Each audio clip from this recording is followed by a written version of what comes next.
જે આપણે સાંભળશું એનું ચિંતન. એટલે યાદ રાખજો, તમે એવું સાંભળજો જે સારું હોય, તમે એવું જોજો જે સારું હોય. ઘણા લોકો મોબાઈલમાં પોતાનો જ ફોટો રાખે. શું કામ છે? બહુ જોયા તમારા જાતને હવારે કાચમાં. મોબાઈલમાં તમારો ફોટો. મોબાઈલમાં તમે એવા કોઈનો ફોટો રાખો જેનાથી તમને પ્રેરણા મળે, કોઈક સારી વસ્તુ યાદ આવે, કોઈક સારો સિદ્ધાંત યાદ આવે, જેનાથી આપણને ઈશ્વરની યાદ આવે, જેનાથી આપણને ઈશ્વરના પથ પર ચાલવા માટેની પ્રેરણા મળે, એવા ફોટા મૂકો. તમારા ઘરમાં પણ એ રીતે મૂકો, પણ પોતાના મોબાઈલમાં પોતાના ફોટા. તો તમે જે જોશો એવું સ્મરણ થશે. અને એટલે જ પિક્ચરના ગીતો તો સાંભળવા જ ન જોઈએ. એનું કારણ છે કે તમે પિક્ચરનું ગીત સાંભળ્યું એટલે તમને પેલો ગાયક એક તો યાદ આવે, એનો ચહેરો મગજમાં એવા કરે, ગાયક કોણ છે આનો, આ ગાયક છે, એટલે કેવી રીતે ગાતો હશે, એટલે એનું તમને હાવભાવ મગજમાં આવે. આ સાયકોલોજી છે. પછી જેના પર એ ગીત પિક્ચરાઇઝ થયું હશે આખો સીન તમને યાદ આવશે, કેમ કે તમે પિક્ચર જોઈ હશે. એટલે તમારો એક ગીતથી આખી પેલી ફાઇલ, પેલી સીન ખુલી જાય તમારા મગજમાં, તમારું મગજ એમાં ને એમાં પછી રચ્યું પચ્યું રહે. એટલે સ્મરણ તમને કોનું થયું? પિક્ચરનું સ્મરણ થયું. એ તમને શું કામ આવવાનું? ગાડીમાં ભજનો સાંભળજો, ગાડીમાં કીર્તનો સાંભળજો, ઘરમાં ભજનો સાંભળજો, ઘરમાં કીર્તનો સાંભળજો. અને યાદ રાખજો, હેલો ટ્યુનમાં પણ ભજન મૂકજો, એમાં કંઈ બીજું ત્રીજું નાખી નહીં દેતા.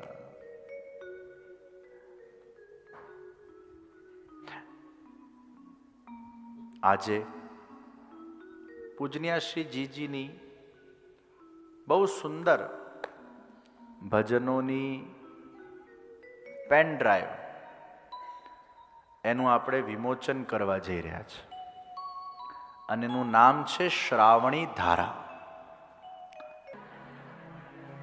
શ્રાવણી ધારા એ પેન ડ્રાઈવનું આપણે વિમોચન કરવા જઈ રહ્યા છે. અને બહુ સુંદર ભજનોની પેન ડ્રાઈવ છે.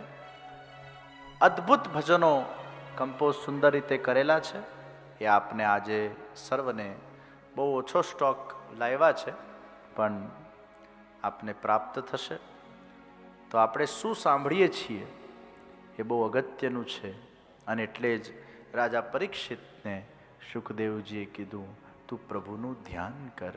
આ 7 દિવસ તને જે આ કથાનું રસપાન કરાવવામાં આવશે એમાં તારા ચિત્તમાં પ્રભુ વિરાજમાન થશે, સતત પ્રભુનું તને સ્મરણ થશે અને તારો ઉદ્ધાર થશે.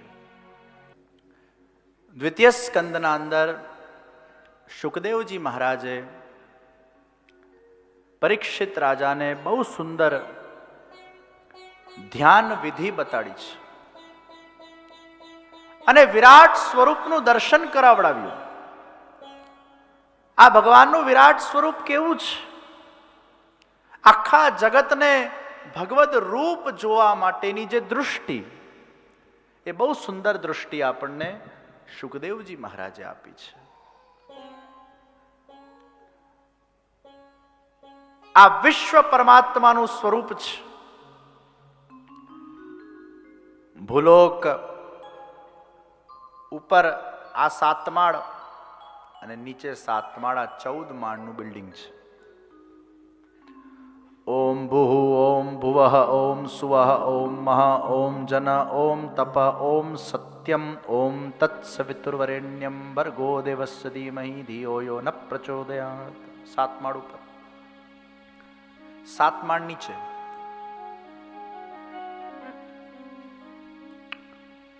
રસાતલ, તલાતલ, મહાતલ, અતલ, વિતલ, સુતલ, રસાતલ, તલાતલ, મહાતલ, પાતાળ.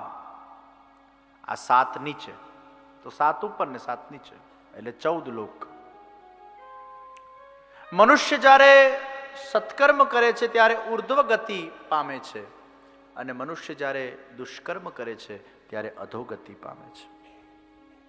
નીચેના લોકો એ બધા નર્કના લોકો છે, અને ઉપરના લોકો એ બધા સ્વર્ગના લોકો છે.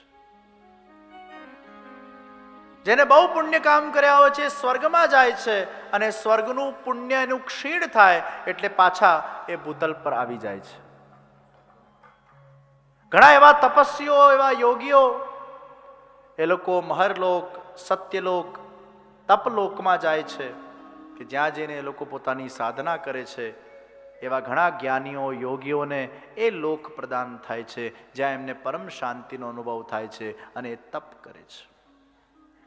ભગવાનના જે નિજ દૈવી ભક્તો છે, એ મર્યાદા ભક્તો, એ આ તો ભગવાનના વૈકુંઠ ધામમાં જઈને એ ભગવાન વિષ્ણુની સેવા કરે છે, અને જે પુષ્ટિ જીવો છે એ ભગવાનના ગોલોક ધામના અંદર જઈને આ 7 લોકોના પણ ઉપર અક્ષરધામ, વૈકુંઠ ધામ અને ગોલોક ધામ, આ રીતે જુદા જુદા ધામોનું નિર્માણ કરવામાં આવ્યું છે. તો ભગવાનનું આ સ્વરૂપ, જે વિરાટ પુરુષનું દર્શન છે, એ આ ઉપર મુખ ભગવાનનું અને નીચે પાતાળમાં ચરણ, આ બધા જ લોકોને સમાહિત કરી લેતું એ ભગવાનનું વિરાટ સ્વરૂપનું દર્શન છે. આ કાળા મેઘ એ ભગવાનના કેશ છે. જ્યારે જ્યારે આપણે આ મેઘને જોઈએ ને ત્યારે આપણે એ વિરાટ પુરુષનું દર્શન કરીને એવું ભાવ રાખવાનો, એ ભગવાન કે કેશ હૈ.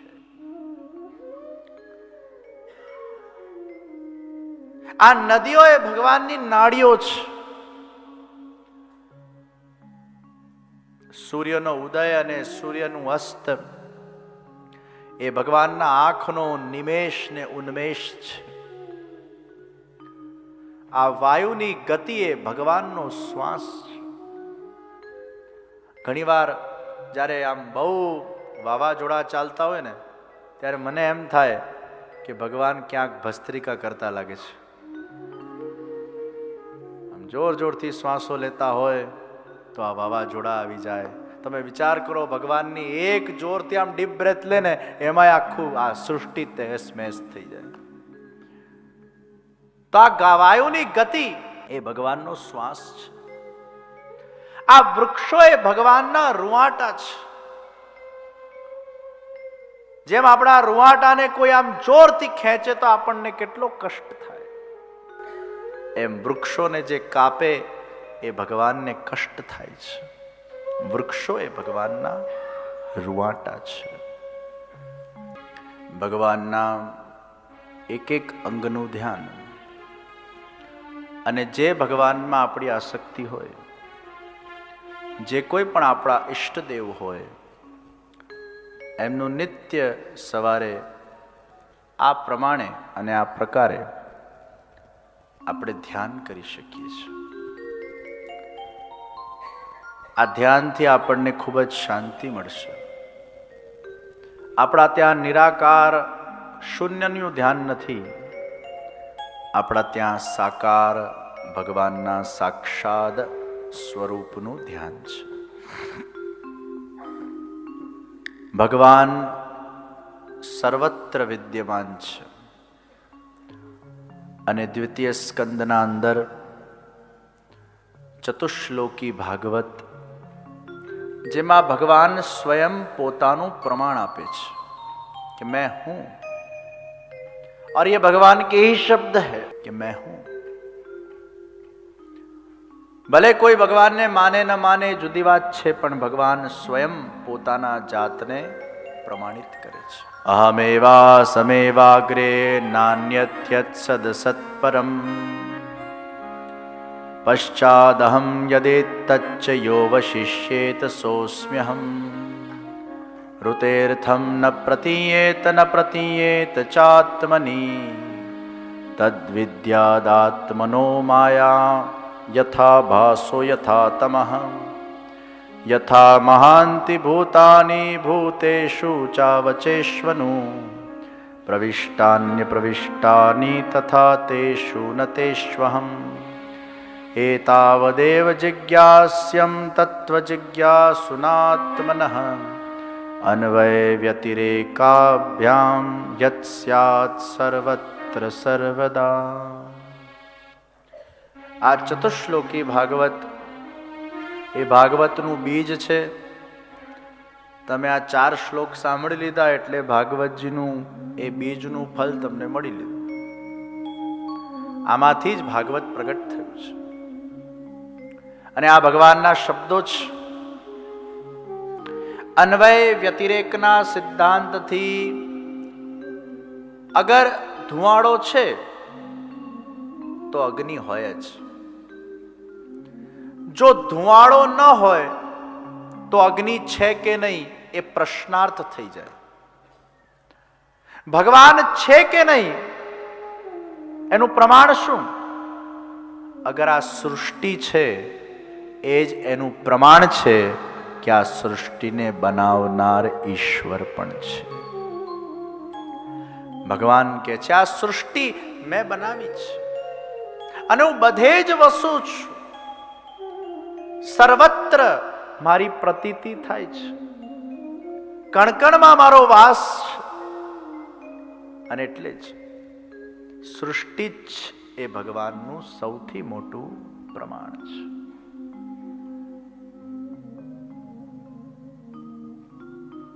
ઘણા લોકો બહુ આર્ગ્યુમેન્ટ કરે કે ભગવાન નથી, ભગવાન નથી, ભગવાન નથી.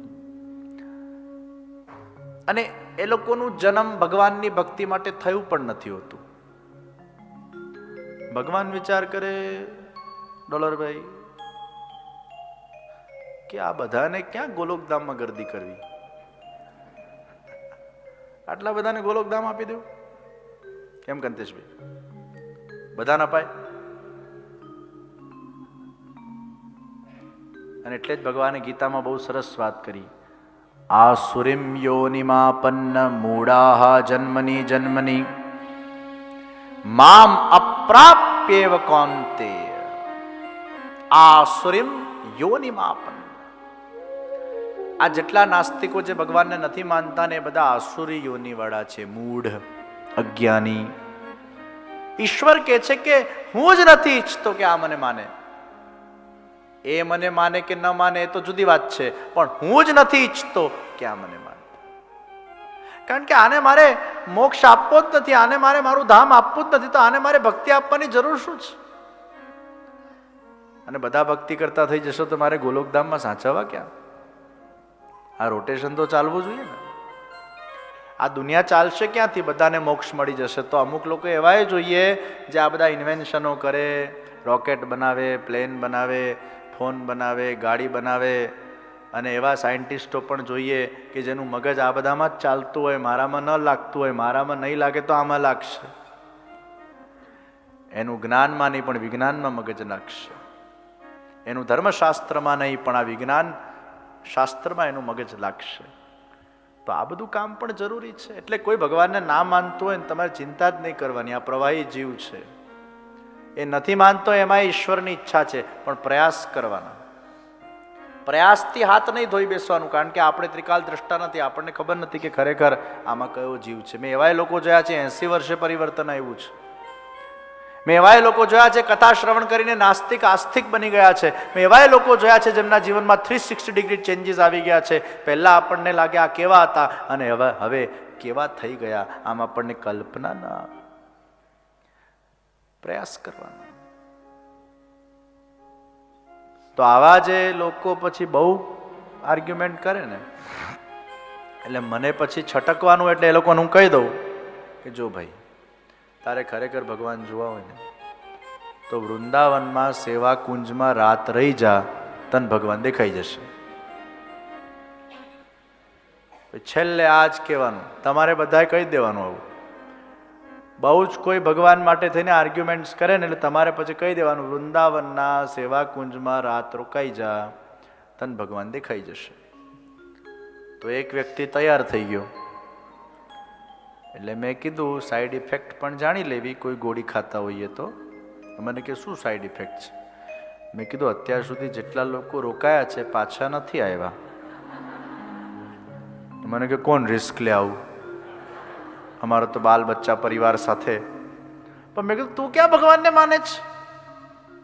તું તો માનતો જ નથી ને, તો જા ને અને સિદ્ધ કરને કે નથી. તું તો માન, પછી કેમ ડરે છે? ના કદાચ હોય તો. કીધું બે વાત નહીં કરવાની, એક પકડી રાખ, છે કે નથી. પછી આવા લોકોને આ જ રસ્તો, જાઓ સેવા કુંજ નિધિવન में। और वहां आज भी भगवान पधारते हैं। સેવા કુંજ તમે બધા જ ગયા હશો, અને આજે પણ ત્યાં ફૂલની શૈયા બિછાવવામાં આવે છે અને રાત્રે પ્રભુ પધારે છે, રાધાજીની ચરણ સેવા કરે છે। ભગવાન કૃષ્ણ કહે છે કે રાધાજીની પણ ચરણ સેવા હું કરું છું।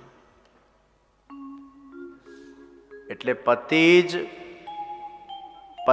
પતિની સેવા કરે એવું નથી હોતું, પતિ પણ પત્નીની સેવા કરતા હોય છે। તો રાધાજીની ચરણ સેવા ભગવાન શ્રી કૃષ્ણ કરે છે। અને સવારે ત્યાં મંગળા દર્શનમાં આપણે જોઈએ છીએ ફૂલ બધા વેર વિખેર હોય છે, બીડી અડધી આરોગેલી હોય છે, અને આ સાક્ષાત ચમત્કાર આજે પણ સેવા કુંજમાં ઠાકોરજીનો વિદ્યમાન છે। ત્યાંના વૃક્ષો તમે જુઓ, આમ એકદમ ઝૂકેલા છે, આમ પ્રણામ કરતા હોય, એકે વૃક્ષ તમને સીધું જોવા નહીં મળે, ઝૂકેલા વૃક્ષો છે।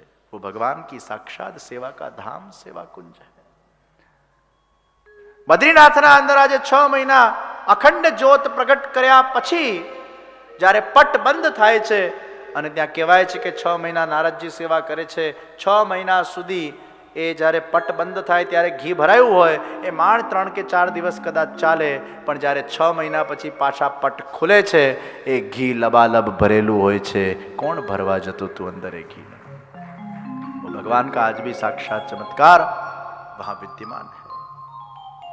આજે પણ ઈશ્વરનો ચમત્કાર વિદ્યમાન છે, પ્રભુ સાક્ષાત બિરાજમાન है। તો ચતુશ્લોકી ભાગવતજીના માધ્યમથી ભગવાન એ પોતાનું જ પ્રમાણ એ પ્રદાન કરે છે।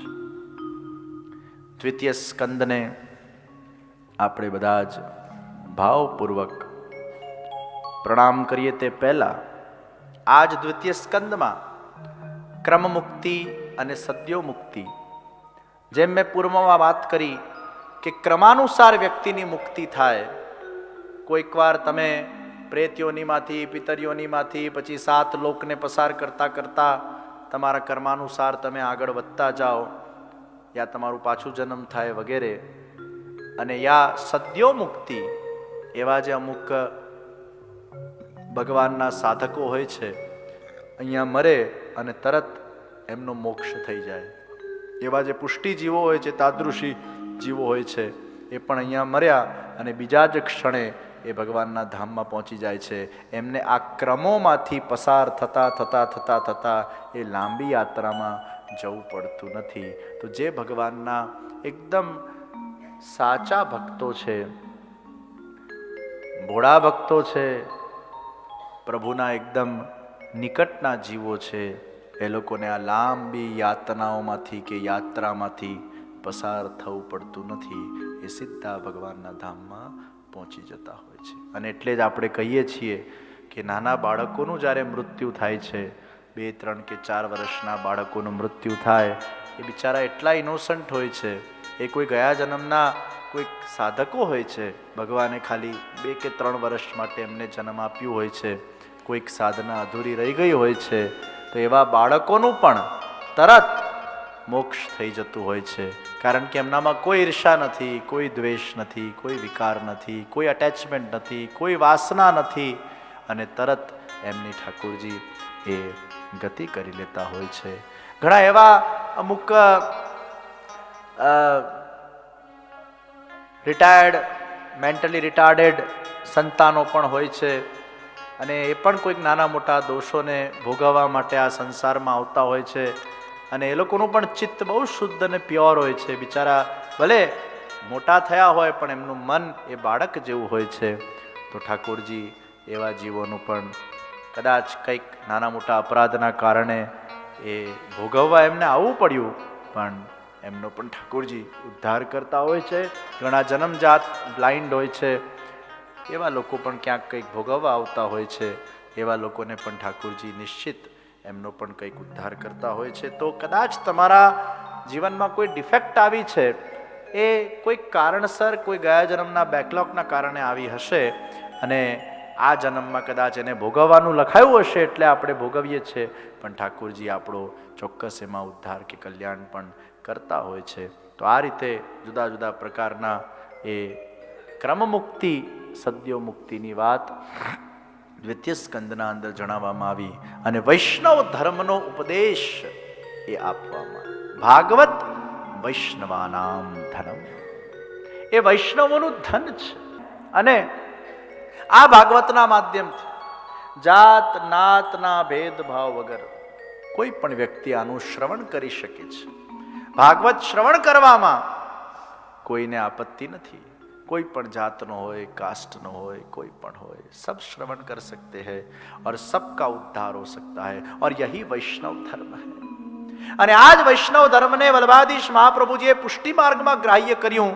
અને એ જ પુષ્ટિ માર્ગમાં આપણે જોઈએ છીએ, વાર્તા પ્રસંગોના અંદર આપણે જોઈએ છીએ કે ધોબી હોય, ભંગી હોય, ચમાર હોય, લુહાર હોય, મુસલમાન હોય, કોઈ પણ ધર્મનો હોય, જાતિનો હોય, નાતીનો હોય, અગર એમાં દૈવી જીવ છે ને અને અગર એમાં કૃષ્ણ માટેનો ભાવ છે, એ સર્વનો ઉદ્ધાર શ્રી કૃષ્ણ શરણમ મમ નામ દીક્ષાથી અથવા અધિકારી જીવને બ્રહ્મસમન મંત્ર આપવાથી વલ્લભાચાર્યજી મહાપ્રભુજી અને ગુસાઈનજીએ કર્યા. એ વૈષ્ણવ ધર્મ છે. જાત નાતના ભેદભાવ વગર સ્ત્રી અને શૂદ્રોનું પણ ઉદ્ધાર કર્યું. કારણ કે વેદોના અંદર સ્ત્રીઓને શૂદ્રોને મહત્વ નહોતું આપવામાં આવતું. અને પુષ્ટિ માર્ગમાં એ સ્ત્રી હોય કે શુદ્ર હોય, એ સર્વનો ઉદ્ધાર બ્રહ્મસમન લીધા પછી ભગવત સેવાના માધ્યમથી એ થઈ શકતું હોય છે. અલી ખાન પઠાણની દીકરી મુસલમાન, અને ગુસાઈજી જ્યારે કથા કરવા બિરાજતા ત્યારે આમ આવીને બેસતી અને એટલા ધ્યાનથી કથાનું શ્રવણ કરતી. 2 દિવસ 3 દિવસ 4 દિવસ કથાનું શ્રવણ કરે, આમ ક્યાં ટાઈમ જતો રહે ખબર ન પડે. એકાગ્ર ચિત્તે કથાનું શ્રવણ કરતી આ અલી ખાન પઠાણની દીકરી.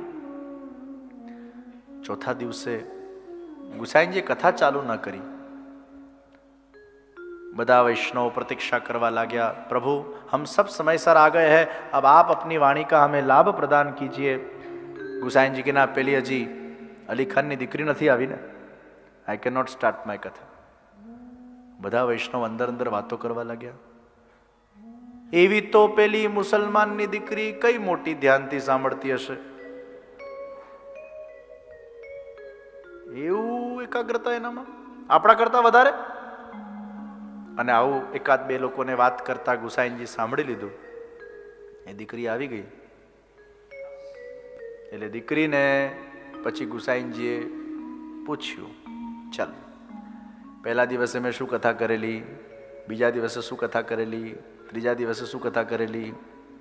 અને દીકરી આમ કડકડાટ બોલવા લાગી. પેલા વૈષ્ણવ આમ આશ્ચર્યચકિત થઈ ગયા. પછી ગુસાઈનજી એકાદ વૈષ્ણવને ઊભા કરીને પૂછ્યું ને, પહેલા દિવસ તો જવા દો, ગઈકાલ શું સાંભળેલું? તે માથું ખજવડવા લાગ્યું. ત્યારે ગુસાઈનજી કે છે, અબ દેખા तुम लोग के करते ये कथा भले मुसलमान की लड़की है लेकिन वो भाव से, श्रद्धा से, प्रेम से सुनती थी. इसका मन अल्लाह में नहीं, इसका मन कृष्ण में लगा हुआ है. ये भले मल्लेच जाति की है लेकिन वैष्णव है. શ્રી પ્રભુને પ્યારા શ્રી યમુનાજીના લાડીલા એવા રસિક સત્સંગી વૈષ્ણવોને જે શ્રીના આ વચનામૃત ગમ્યા હોય તો આ વિડીયોને લાઈક કરજો, શેર કરજો અને કમેન્ટ બોક્સમાં જય શ્રી કૃષ્ણ જરૂર લખજો. અને અમારી ચેનલ શ્રી વલ્લભને સબસ્ક્રાઈબ કરવાનું ભૂલશો નહીં. સર્વે વહાલા વૈષ્ણવોને ભાવથી જય શ્રી કૃષ્ણ.